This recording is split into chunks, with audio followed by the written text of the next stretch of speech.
அஸ்ஸலாமு அலைக்கும் வரஹ்மத்துல்லாஹி வபரகாத்துஹு. அல்ஹம்துலில்லாஹ். நாம் அனைவருமே புனிதமான துஆக்கள் கபூலாகக்கூடிய ஒரு வியாழக்கிழமையில இருக்கோம். அது மட்டுமல்ல, நமக்கு இன்று ரபியுல் அவல் பிறை 12 தொடங்கவிருக்கு. இன்று மக்ரிபுக்கு நமக்கு பிறை 12 தொடங்கவிருக்கு. அந்த நாள நம்ம எல்லோருமே எப்பவும் போல சாதாரணமாக கழிக்காம, நம்ம ரொம்ப ரொம்ப சிறப்பா இந்த நாள நம்ம கொண்டாடணும். இந்த நாள அமல்கள கொண்டு நம்ம அலங்கரிக்கணும். ஏன்னா, இந்த உலகம் தோன்றுவதற்கு காரணமாக இருந்த உத்தம நபி, நம்முடைய நபி ஸல்லல்லாஹு அலைஹி வஸல்லம் அவர்கள் பிறந்த தினம். இந்த தினத்துல நபி மீது அதிகமாக நம்ம எல்லோருமே ஸலவாத் ஓதக்கூடியவங்களா நம்ம இருக்கணும். நம்முடைய நபிய பத்தி நம்மள பலருக்குமே தெரியாது.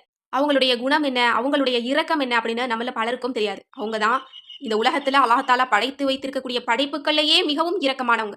ரசூலுல்லாஹ்வினுடைய கருணைய பற்றி நம்ம தெரிஞ்சுக்கணும் அப்படின்னா, 2 சின்ன சம்பவங்கள நான் உங்களுக்கு சொல்றேன். அதாவது ஒரு முறை ரசூலுல்லாஹ்வ பார்க்கறதுக்கு ஒரு வயது முதிர்ந்த ஒரு நபர் வெளியூர்ல இருந்து நபிய பார்க்கறதுக்கு வீட்டுக்கு வர்றாங்க. அப்போ நபி இல்ல அப்படின்னு சொல்லி ஆயிஷா ரலியல்லாஹு அன்ஹா அவங்க சொல்லிடுறாங்க.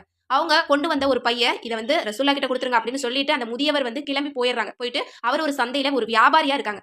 அந்த சந்தையில போயிட்டு அவர் விற்பனை செஞ்சுட்டு இருக்காங்க. நபி அவங்க வீட்டுக்கு வராங்க. ஆயிஷா ரலியல்லாஹு அன்ஹா அவங்க சொல்றாங்க, இந்த மாதிரி ஜாஹிர் அப்படிங்கிற ஒரு வயது முதிர்ந்த ஒருத்தர் வந்தாரு. இந்த பைய உங்ககிட்ட குடுக்க சொல்லி சொன்னாரு அப்படின்னு சொல்லும்போது, நபி அவங்க அப்பதான் வீட்டுக்கு வர்றாங்க. அவங்களுடைய அந்த செருப்ப கழட்டிட்டு உள்ள போறாங்க. திரும்பவும் வந்து அந்த செருப்ப போட்டுட்டு அந்த இடத்த விட்டு போறாங்க. அந்த வயதான சஹாபிய தேடி. இவங்க எங்கெங்கேயோ தேடி பார்க்குறாங்க. இப்பல்லாம் இருக்கிற மாதிரியான வண்டி வசதிகள் அப்போ கிடையாது. நடந்தே போவாங்க. ஒண்ணு குதிரை பயணம் அல்லது நடந்து தான் போகணும். இப்படி அவங்க நடந்து ரொம்ப தூரம் போயிட்டு அவங்கள தேடி பார்க்குறாங்க. எங்கேயுமே கிடையாது. இன்னொரு தகவல் வருது. இந்த மாதிரி ஜாகிர் வந்துட்டு சந்தையில பொருட்கள விற்பனை செஞ்சுட்டு இருக்காரு அப்படின்னு சொல்லும்போது, ரசூலுல்லாஹ் அந்த இடத்த தேடி போய் இந்த சஹாபிய பார்த்து கட்டி தழுவி முத்தமிட்டு தன்னுடைய சந்தோஷத்த தெரிவிச்சாங்களாம். இந்த மாதிரி எந்த அரசர் பண்ண முடியும்?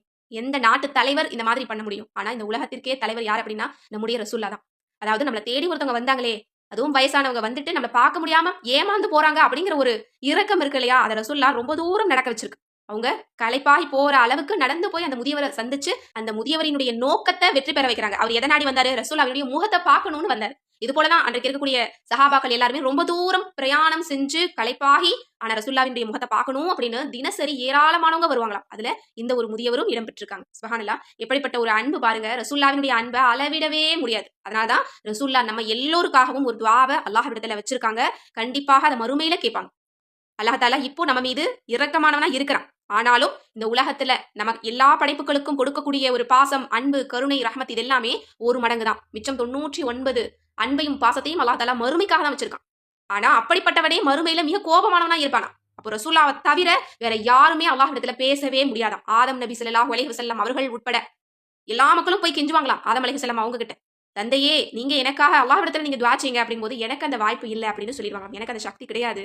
நீங்க இன்னொருத்தர போய் கேளுங்க அப்படின்னு சொல்லுவாங்க. இப்படிதான் மூசா அலைஹிஸ்ஸலாம் அவங்களுடைய சந்ததிகள். இதே மாதிரி தான் இப்ராஹிம் அலைஹிஸ்ஸலாம் அவங்களுடைய சந்ததிகள். இப்படியே மாறி மாறி எல்லா நபிமார்களும் சொல்லக்கூடிய ஒரே ஒரு வார்த்தை, இது எங்களால் முடியாது. நீங்க முஹம்மதிடம் போயிருங்க. முஹம்மதால மட்டும் தான் அல்லாஹ்விடத்துல பேச முடியும். உங்களுக்கு சிபாரிசு செய்ய முடியும் அப்படின்னு எல்லா நபிமார்களும் ஒதுக்குவாங்க.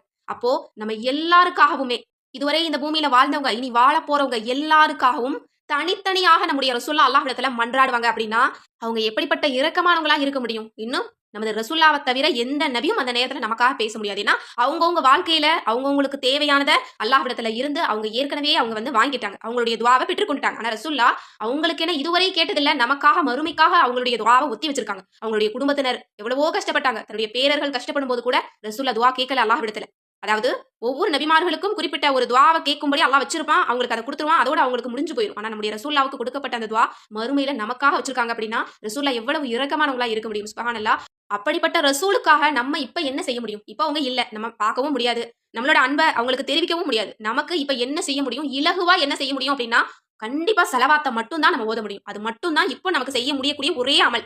ஆனா இந்த ஒரு அமல் இம்மையிலும் நமக்கு பலன கொடுக்கும், மறுமையிலும் பலன கொடுக்கும். இந்த உலகத்துல நம்ம கேட்கக்கூடிய அனைத்தையுமே நம்முடைய காலடியில கொண்டு வந்து தரும். யார் ஸலவாத்தை ஓதத் தொடங்குறாங்களோ, அவங்களுடைய நாவு சொல்லத் தொடங்குதோ, அவங்களுடைய தலையெழுத்து மாறப்போகுது. அதோடு சேர்த்து மறுமையில இந்த ஒரு அமல் உங்களுக்கு சொர்க்கத்த பெற்றுத் தரும். நபி அவர்கள் முதலாக உங்களுக்கு தான் சிபாரிசு பண்ணுவாங்க. எனவே பெரிய அளவுல லக் அடிக்கணும். அதிர்ஷ்டம் பிறக்கணும். யோகம் அடிக்கணும் அப்படின்னா, ஸலவாத்த ஓதத் தொடங்குங்க. ஏன்னா நீங்க ஸலவாத்த ஒரு முறை எந்த ஸலவாத்த ஓதுனாலும் சரி, அல்லாஹ் ஒரு வானவர படைக்கிறான். எப்படி உங்களுடைய ஸலவாத்தை கொண்டு ஒரு வானவர படைக்கிறான். அவங்க எப்படி இருப்பாங்க அப்படின்னா, அவங்களுடைய இறக்கை ஒரு கிழக்கிலும், ஒரு இறக்கை மேற்கிலும் இருக்குமாம். அப்படிப்பட்ட ஒரு வானவர படைச்சு, அவங்க கடல்ல போய் மூழ்கி எந்திரிப்பாங்களாம். எந்திரிச்சு தன்னுடைய இறக்கைகள உதறுவாங்களாம். அதிலிருந்து வரக்கூடிய விழக்கூடிய அந்த தண்ணீர் துளிகள் இருக்கு இல்லையா, அந்த அளவு அவங்க நமக்காக அல்லாஹ்விடத்துல துஆ செய்வாங்களாம். நம்முடைய பாவங்கள் மன்னிக்கப்படுதாம். எத்தனை தண்ணீர் துளிகள் விழுதோ, அவ்வளவு பாவங்கள் மன்னிக்கப்படுதாம். அவ்வளவு துஆக்கள் நமக்காக செய்றாங்களாம். அவங்க எப்ப வரைக்கும் செய்றாங்க? நம்ம மரணம் முடிந்து மறுமை நாள் வரைக்கும் நமக்காக துஆ செய்றாங்க அப்படின்னா இந்த செலவாத்தை நம்ம எந்த அளவு பற்று பிடிக்கணும்.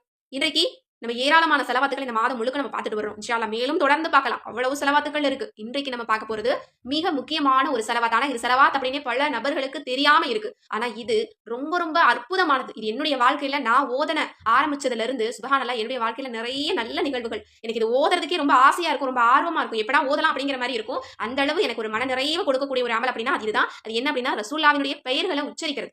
இதுல இருந்து நீங்க ஏதாவது ஒரு பெயரை உச்சரிச்சாலே போதும். முஹம்மது, அஹம்மத் அப்படின்னு 2 பெயர் இருக்கு. முஹம்மது அப்படிங்கிறது இந்த உலகத்துல இருக்கக்கூடிய எல்லா மக்களும் அழைக்கக்கூடிய ஒரு வார்த்தை. ஆனா அஹம்மத் அப்படிங்கிறது ரசூலுல்லாஹ்வினுடைய தாயார் ஆமீனா அம்மா அவங்க மட்டுமே அழைக்கக்கூடிய ஒரு பெயர். இந்த 2 பெயர் இருக்கு இல்லையா, இது மட்டும் போதுங்க. இரு உலகிலும் நீங்க வெற்றியை பெற்றுக்கொள்ள முடியும். ஏன்னா ரசூலுல்லாஹ்வினுடைய எந்த பெயரை எடுத்து நம்ம திக்ர் செஞ்சாலும் ஸலவாத் ஓதிய நன்மையை அல்லாஹ் நமக்கு தரான். அது மட்டுமல்ல இந்த பெயர்களுக்குரிய தன்மையும் நமக்கு கிடைக்குது. எப்படி அல்லாஹ்வினுடைய பெயர்களுக்கு பல தன்மைகள் இருக்கோ அதே மாதிரி ரசூலுல்லாஹ்வினுடைய பெயர்களுக்கும் பல தன்மைகள் இருக்கு, பல பலன்கள் இருக்கு. எனவே இந்த அஸ்மாவுன் நபிய நீங்க ஓத தொடங்குங்க. தினமும் ஒரு முறை முழு பெயர்களையும் ஒரு முறை உச்சரிச்சு முடிச்சிருங்க. இல்ல எங்களால ஓத முடியல, ஓத தெரியல அப்படின்னா முஹம்மத் அஹமத், முஹம்மது ரசூலுல்லாஹ், அஹ்மது ரசூலுல்லாஹ் இந்த பெயர்கள் போதுமானது. உங்களுடைய வாழ்க்கையில நிறைய மாற்றங்களை ஏற்படுத்தும். இந்த பெயர்கள் எல்லாமே அரபில போட்டு தமிழ்ல போட்டு கண்டிப்பாக உங்க எல்லோருக்குமே இலகுவா ஓதக்கூடிய வகையில நம்ம கேட்பது கிடைக்கும் வஜீஃபாக்கள்ல நம்ம போட்டிருக்கோம் இன்ஷா அல்லாஹ். இந்த மாதிரியான நல்ல அமல்களை, சிறந்த அமல்களை தமிழ்ல படிக்கணும் அப்படிங்கிறவங்க கட்டாயம் அந்த கிதாபை வாங்கி வச்சு தொடர்ச்சியாக நீங்க ஓதிட்டு வாங்க. அதுல கஞ்சுல் அர்ஷ் இருக்கு, பத்ரு சஹாபாக்களினுடைய பெயர்கள் இருக்கு, 40 ரப்பனா துஆக்கள் இருக்கு, 40 விதமான ஸலவாத்துக்கள் அதுல இருக்கு இன்ஷா அல்லாஹ். இதை ஓதினால் என்ன பலன் அப்படிங்கிறதும் அதுல தெளிவா போட்டிருப்பாங்க. இன்ஷா அல்லாஹ் எல்லோருமே வாங்கி வைத்து அதை தினசரி ஓதிட்டு வாங்க. இப்போ இந்த அமலை இன்ஷா அல்லாஹ் இன்று மக்ரீபுக்கு பிறகுல இருந்து நீங்க ஒரு முறை ரசூலுல்லாஹ்வுடைய அனைத்து பெயர்களையும் ஒரு முறை ஓதிட்டு அல்லாஹ்விடத்துல நீங்க துஆ செய்யுங்க. நீங்க எதை கேட்டாலும் அல்லாஹ் தஆலா மறுக்க மாட்டான். இது அப்படிப்பட்ட திருநாமங்கள். இப்போ இந்த ரசூலுல்லாஹ்வினுடைய பெயர்களை நான் ஒரு முறை ஓதிக்கிறேன். கண்டிப்பா அதனுடைய நன்மை எனக்கு கிடைக்கும் அப்படின்னு நான் நினைக்கிறேன். அதை கேட்கக்கூடிய உங்களுக்கும் கிடைக்கும் அப்படின்னு நான் நினைக்கிறேன். பிஸ்மில்லாஹிர் ரஹ்மானிர் ரஹீம். முஹம்மதுன் அஹ்மதுன் ஹாமிதுன் மஹ்மூதுன் காசிமுன் ஆகிபுன் ஃபாத்திஹுன் ஹாத்திமுன் ஹாஷிருன் மாஹின் தாயின் சிராஜுன் ரஷீதுன் முனீருன் பஷீருன் நதீருன் ஹாதிம் முஹ்தின் ரசூலுன் நபியுன் தாஹா யாசீன் முஸம்மிலு முதஸ்ஸிரு ஷஃபீஉன் ஹலீலுன் கலீமுன் ஹசீபுன் முஸ்தஃபா முர்தலா முஜ்தபா முஹ்தாருன் நாசிருன் மன்சூருன் காயிமுன் ஹாஃபிலுன் ஷஹீதுன் ஆதிலுன் ஹக்கீமுன் நூருன் ஹுஜ்ஜத்துன் புர்ஹானுன் அபுதஹியுன் முஅமினுன் முதியுன் முதக்கிருன் வாயிலுன் அமீனுன் சாதிக்குன் முசத்திக்குன் நாத்திக்குன் சாஹிபுன் மக்கியுன் மதனியுன் அரபியுன் ஹாஷிமியுன் திஹாமியுன் ஹிசாசியுன் திசாரியுன் குர்ஷியுன் முலர்ரின் உம்மியுன் அசீசுன் ஹரீசுன் ரவுஃபுன் ரஹீமுன் யதீமுன் கனியுன் ஜவ்வாதுன் ஃபத்தாஹுன் ஆலிமுன் தொய்யிபுன் தாஹிருன் முதஹிருன் ஹதீபுன் ஃபசீஹுன் சயீதுன் முனக்கியுன் இமாமும் பாருன் ஷாஃபின் முதவசித்துன் சாபிக்குன் முக்தசிதுன் மஹ்தியுன் ஹக்கும் முபீருன் அவ்வலுன் ஆஹிருன் லாஹிரும் பாத்தினுன் ரஹ்மத்துன் முஹல்லிமுன் முஹர்ரிமுன் ஆமிருன் நாஹின் ஷகூருன் கரீபுன் முனீபுன் முபல்லிகுன் தாசீன் ஹாமீம் ஹபீபுன் அவுலா ஸல்லல்லாஹு அலா கைரி ஹல்கிஹி முஹம்மதி வஅலா ஆலிஹி வஅஸ்ஹாபிஹி அஜ்மஈன். அல்ஹம்துலில்லாஹ் நம்ம நபியவர்களுடைய இந்த அனைத்து திருநாமங்களையும் ஓதியிருக்கும். நபியவர்களுக்கு 99 திருநாமங்கள் இருக்கு. இன்னும் ஒவ்வொன்றுல 105 திருநாமங்கள் இருப்பதாக சொல்லப்படுது. இப்போ நம்ம 100 திருநாமங்களை ஓதி முடிச்சிருக்கோம். 100 ஸலவாத் ஓதிய நன்மை அல்லாஹ் நமக்கும் இதை ஓத கேட்பவர்களுக்கும் அல்லாஹ் தருவான். எனவே இன்ஷா அல்லாஹ் இன்று இரவுக்குள்ள நீங்க ஓதுங்க அல்லது இதை போட்டு காதலையாவது கேளுங்க. இன்னும் ஒரு மிக முக்கியமான ஒரு விஷயம், அதாவது இன்று வியாழக்கிழமை ரபியுல் அவல் பிறை 12 நமக்கு மீலாதுன் நபி நபி பிறந்த தினம் நமக்கு தொடங்க இருக்கு. இந்த நாளை கட்டாயம் நம்ம ஒரு துஆவோடு தொடங்கலாம், ஒரு ஸலவாத்தோடு நம்ம தொடங்கலாம். அதனால இன்று இரவு இந்திய நேரப்படி நம்ம சரியாக 9 மணி இஷாவுடைய தொழுகை முடிச்ச பிறகு அமல்கள் எல்லாம் முடிச்ச பிறகு இன்ஷா அல்லாஹ் 9 மணிக்கு சரியா எல்லாருமே வந்துருங்க. நம்ம எல்லாருமே சேர்ந்து நேரடியாக நம்ம வந்து துஆக்கள் செய்யலாம், ஸலவாத் ஓதலாம். இன்னும் நிறைவேறாத தேவை உடையவர்களுக்காக அல்லாஹ்விடத்துல மன்றாடலாம். இதன் காரணமா அல்லாஹ் தஆலா நம்முடைய துஆவை கபூலாக்குவான். மேலும் ஒரு மிக முக்கியமான ஒரு விஷயம் என்ன அப்படின்னா, கேட்பது கிடைக்கும் வஜீஃபாக்கள் புத்தகங்களை எங்களுக்கு வாங்க தெரியல அப்படின்னு இப்பவும் நிறைய பேர் கமெண்ட் பண்றீங்க. நான் உங்களுக்கு ஸ்கிரீன்லயே ஒரு நம்பர் கொடுக்குறேன் இன்ஷா அல்லாஹ். இந்த நம்பருக்கு நீங்க வந்து மெசேஜ் பண்ணுங்க. இல்ல மெசேஜ் எங்களுக்கு பண்ண தெரியாது அப்படின்னா நீங்க கால் பண்ணுங்க. கட்டாயம் அவங்க உங்களுக்கு வந்து வழிகாட்டுவாங்க, எப்படி வாங்கலாம் அப்படிங்கறத பத்தி சொல்லுவாங்க. எனவே கண்டிப்பா எல்லோருமே வாங்குங்க. இந்த புத்தகம் ஒவ்வொரு வீடுகளிலுமே இருக்க வேண்டிய ஒரு பொக்கிஷம் அப்படின்னு தான் நான் சொல்வேன். கட்டாயம் அல்லாஹ்வுடைய உதவியை பெற்றுத்தரக்கூடிய ஒரு ஆயுதம் தான் இந்த புத்தகம். எனவே பார்த்துட்டு விட்டுறாதீங்க. எல்லோருமே வாங்கி பலனடைங்க. கண்டிப்பா நம்ம ஒரு அமலை தான் நம்ம சொல்லியிருக்கோம். எந்த விதமான வீண் விரயத்தையும் நம்ம சொல்லல, செய்யல.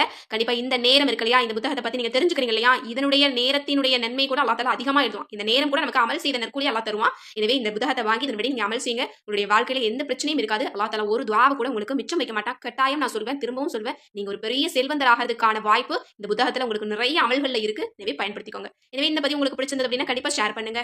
இன்னும் நம்ம சேனலை சப்ஸ்கிரைப் பண்ணிட்டு லைக் பண்ணிக்கோங்க. அஸ்ஸலாமு அலைக்கும் வரஹ்மத்துல்லாஹி வபரகாத்துஹு.